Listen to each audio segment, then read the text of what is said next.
The Arkansas Razorbacks are poised for an electrifying season, with two fresh faces potentially anchoring their front court and sparking big changes on the court. Imagine a team that's been rebuilding since Coach Calipari took the helm.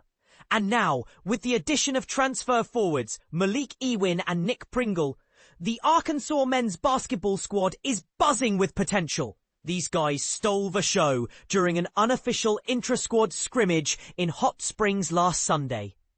Each racking up a double-double, one of those impressive stats where a player gets 10 or more in two key categories, like points and rebounds. For newcomers to basketball lingo, it's a sign of dominance and versatility that fans love to see. And the buzz is real. They could very well swap right into the number 14 Arkansas starting lineup this fall. But here's where it gets controversial. Does relying on big men in the post make or break a modern team? Let's dive in and unpack how this might shape the Razorbacks' future. Coach Calipari, speaking at SEC Media Days on Tuesday, emphasized the importance of having a strong presence down low, the area near the basket where players grab rebounds and score easy points. He put it bluntly, you have to have a post presence or your team's a fraud. He explained that even in today's fast-paced game, you still need someone to throw the ball to for those free baskets, those uncontested shots that can swing a game. He recalled how, late last season, they leaned on Jonas Idu to push them forward in tournaments. Now, eyeing his current roster, Calipari is searching for similar reliability. We don't have to throw it 50 times, he said, but there are times we've got to get a free basket. That's what we want. We're still looking for it. It's a reminder that while three-pointers and speed are trendy, old-school fundamentals like post play can be game changers. Though some fans argue it's outdated in an era of small ball strategies. After testing themselves in that scrimmage, the Razorbacks are ramping up with exhibition games. They'll host Cincinnati on October 24th and head to Memphis on October 27th. Their official season kickoff is against Southern at Bud Walton Arena on November 3rd. And this is the part most people miss. The lineup and bench rotations might still shuffle for the best fit. But long-term, insiders predict Darius Acuff at point guard, DJ Wagner at shooting guard, Karter Knox and Trevon Brazile at forward, with the post position up for grabs between Ewin from Florida State and Pringle, previously at South Carolina. Teammate Trevon Brazile, who knows Pringle from past matchups over 3 or 4 years, had high praise at Media Days.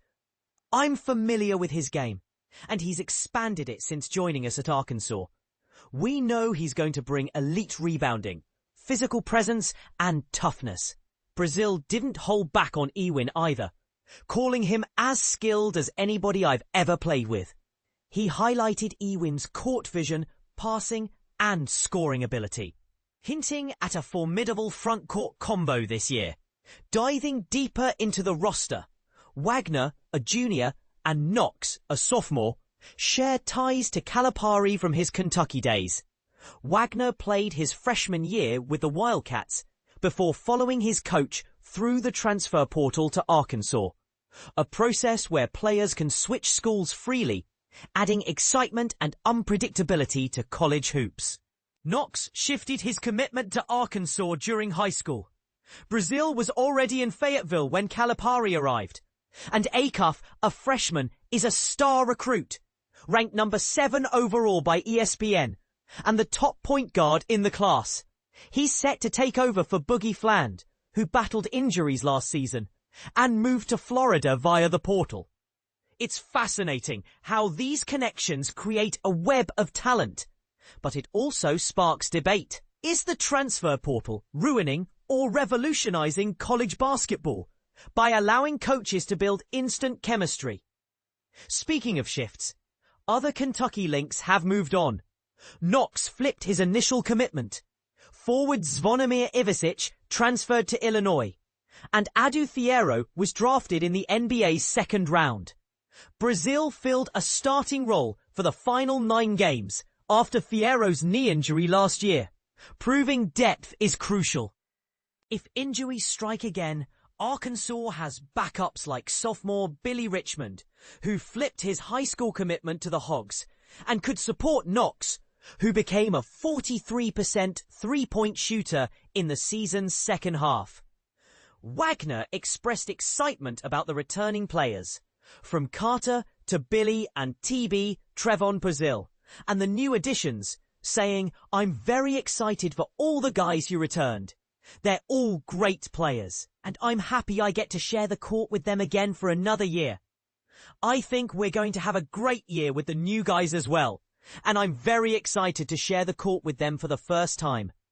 On the bench, freshman Isaiah Sealy, a 6'7" wing from Springdale, and Malik Thomas, a 6'5" guard, look poised to make impacts.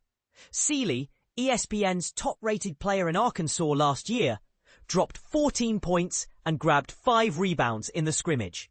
Thomas, from Pittsburgh and ESPN's top-rated in Pennsylvania, scored 21 points and helps fill the gap left by fifth-year senior Nellie Davis, who averaged 31.8 minutes, behind Wagner's 34.6 and Flan's 31.7.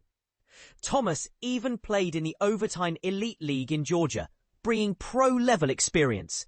Wagner noted their maturity. "They've been doing a good job. They pick up very fast.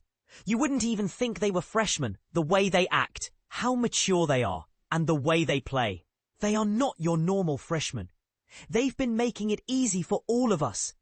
It's examples like this that show how early prep can turn rookies into instant contributors, challenging the notion that freshmen need a learning curve. Calipari also recruited 3 international talents: Karim Retail, a 6'7" wing from Lebanon, Elmir Dazik, a 7'0" center from Bosnia and Herzegovina, and Paulo Semedo, a 7'1" big from Angola, who attended West Oaks Academy in Florida.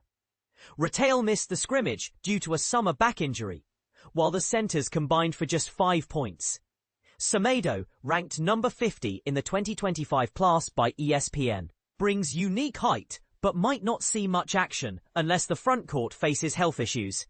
As Arkansas builds this puzzle, the question lingers: will Ewin and Pringle provide that essential post presence, or is the team betting too heavily on unproven imports? Do you think the transfer portal is a blessing for teams like this, or does it create instability?